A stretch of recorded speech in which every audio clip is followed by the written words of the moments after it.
नमस्कार बच्चों, मैं विनोद कुमार सिंह, संत जोसेफ स्कूल इटाढ़ी। कल के वीडियो में हम लोग पढ़े थे घर्षण हानिकारक है परंतु अनिवार्य है। ठीक है, घर्षण क्या है? हानिकारक है परंतु अनिवार्य है। आज हम लोग पढ़ेंगे घर्षण लाभदायक भी है, लाभदायक भी है। ठीक है, आज हम इसके बारे में पढ़ेंगे। देखिए, सबसे पहले शुरू करते हैं। आपका पृथ्वी पर चलना घर्षण के कारण ही होता है। हम जब पृथ्वी पर चलते हैं तो क्या होता है? घर्षण होता है। ठीक है, आपने चिकनी एवं गीली भूमि में चलकर अवश्य देखा होगा, वहाँ चलना कितना कठिन होता है। देखिए, जब हम पृथ्वी पर चलते हैं देखते हैं कभी बालू वाले मिट्टी में बालू में चलते हैं तो हमारा पैर क्या होता है? धंसता रहता है। ठीक है, इस तरह की सतह पर आप चलने के लिए क्या करते हैं? घर्षण के कारण ही वाहनों में गति संभव है। किसके कारण? घर्षण के कारण ही वाहनों में क्या है? गति संभव है। वाहनों के दिशा परिवर्तन में घर्षण सहायक होता है। वाहनों की जो दिशा में परिवर्तन होता है उसमें क्या होता है? घर्षण सहायक होता है। श्याम पट्ट पर या कागजों पर लिखना, श्याम पट्ट एवं चाक के बीच या कागज एवं कलम के बीच या कलम के जो नीब होता है उसके बीच घर्षण ही संभव होता है।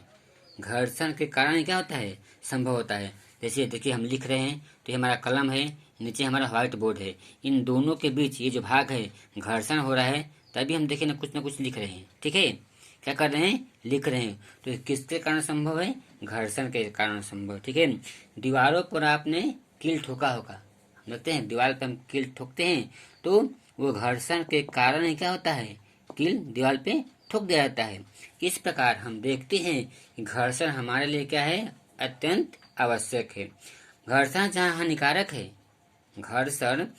हानिकारक है वहीं अत्यंत लाभकारी भी है। तो हम कह सकते हैं कि घर्षण लाभदायक और हानिकारक दोनों है। प्रश्न आएगा कि घर्षण कैसा है? लाभकारी है या हानिकारक है? तो ये दोनों है, क्योंकि इससे हानि भी होती है और इससे लाभ भी होता है। हानि हम कल पढ़े थे कैसे हानि होता है, और आज हम लाभ पढ़ रहे हैं कैसे लाभ होता है। ठीक है, क्या आप बता सकते हैं कि पृथ्वी का जो वायुमंडल होता है उल्का पिंडों से हमारी रक्षा करता है। ठीक है, क्या करता है? रक्षा करता है। देखिए, हम बता देते हैं कि उल्का पिंड क्या होता है। उल्का, देखिए यहाँ लिख देते हैं, उल्का पिंड क्या होता है? देखते हैं अंधेरों में जब क्या होता है, एक जगह से दूसरे जगह एक पिंड जाता है, जैसे उसको हम तारों का टूटना कहते हैं। उल्का पिंड को हम तारों का टूटना भी कह सकते हैं। देखते हैं हम लोग रात में क्या होता है ना, कोई तारा होता है मतलब टूट कर, लगता है टूट कर इधर से इधर गया।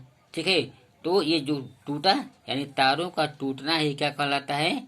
उल्का पिंड कहलाता है। ठीक है, तो अब हम आगे चलते हैं। आप ऐसी सतहों की कल्पना कीजिए जो घर्षण विहीन हो। कोई ऐसा सतह है जो घर्षण विहीन हो, यानी वहाँ घर्षण न हो? पता करिएगा, बताइएगा। एक सतह पर घर्षण विहीन गोलाकार वस्तु को फेंकने या गति कराने पर क्या होगा? यदि संसार घर्षण विहीन हो जाए, यदि संसार जो है यानी विश्व जो है घर्षण विहीन हो जाए तो सोचिए क्या हो सकता है। ठीक है, इस प्रकार घर्षण को हानिकारक परंतु अनिवार्य माना गया है या कहा गया है। ठीक है, अब हम लोग पढ़ेंगे घर्षण को बढ़ाना या घटाना। ठीक है, घर्षण को बढ़ाना या घटाना आपका अगला टॉपिक है। यानी देते हैं घर्षण बढ़ाना या घटाना। ठीक है, अगला टॉपिक है। देखिए कैसे घटाया बढ़ाया जा सकता है घर्षण को। इसका हम प्रयोग करते हैं। आप अपने घरों में औरतों को चूड़ी पहनते देखा होगा। ठीक है, चूड़ी पहनने में कठिनाई होती है। ठीक है, चूड़ी पहनने में क्या होती है? कठिनाई होती है। तो औरत क्या करती है कि अपने जो हाथ का आगे का भाग है, जहाँ से हम लोग चूड़ी को अंदर करने का प्रयास करते हैं, जैसे अंगुली होता है ना, अंगुली को एक जैसे मोड़ देते हैं। देखिए आपकी किताब में दिया हुआ है, ये देखिए फिगर जो है, ये जो भाग है ये आगे वाला भाग है। ठीक है, और ये पीछे का भाग है। ठीक है, ये जो है आगे का भाग है और ये जो है पीछे का भाग है। ठीक है, तो क्या किया जाता है, तेल का प्रयोग करते हैं। तेल लगाने से क्या होता है, वो हाथ जो कड़वा होता है वो क्या होता है, मुलायम हो जाता है। तेल का प्रयोग करते हैं या किसी अन्य चिकनी पदार्थ या था पॉलिथीन हाथ में क्या करते हैं, लपेट लेते हैं। इसी तरह यह यहाँ पर घर्षण को कम करने का प्रयास किया जाता है। यहाँ जो होता है ये तेल लगाने से या चिकनी कोई पदार्थ लगाने से क्या होता है, हाथ में घर्षण कम होता है। तो ये कह सकते हैं कि घर्षण से कम करने का प्रयास किया जाता है। क्रिकेट के खेल में बैट के हैंडल में रबर लगाते समय तेल अथवा चिकनी पदार्थ के प्रयोग आपने अवश्य किए होंगे। जब हम लोग क्रिकेट खेलते हैं तो हमारा बैट होता है, बैट में जो हैंड जहाँ हम लोग पकड़ते हैं, जहाँ हम लोग हाथ से पकड़ते हैं उसको हैंडल बोलते हैं ना, वहाँ क्या लगा होता है, रबर लगा होता है। ठीक है, लगाते समय क्या करते हैं, जब रबर हम लगाते हैं तो जल्दी से रबर लगता है, नहीं लगता है। तो उसको जल्दी से रबर लगाने के लिए हम क्या प्रयोग करते हैं, तेल अथवा कोई चिकनी पदार्थ जो जल्दी से या आसानी से अंदर रबर क्या हो जाए, प्रवेश कर जाए। ठीक है, कैरम बोर्ड पर आप महीन पाउडर छिड़कते हैं, जो गोटी होता है कैरम बोर्ड का, तो कैरम बोर्ड हम क्या करते हैं, पाउडर छिड़कते हैं क्योंकि घर्षण हमारा बढ़े, जल्दी से घर्षण करें। ठीक है, आपने ताला दरवाजे के कब्जों में तेल का प्रयोग किया होगा। साइकिल एवं मोटर के मैकेनिकों को मशीन के गतिशील भागों के बीच ग्रीज का प्रयोग करते हुए देखा होगा। जब हम तेल, ग्रीज अथवा ग्रेफाइट को किसी गतिशील मशीन के पुर्जों का मतलब होता है भागों के बीच लगाते हैं तो वहां इनकी एक पतली परत बन जाती है तथा गतिशील परतें सीधी ही एक दूसरे को रगड़ नहीं पाती है।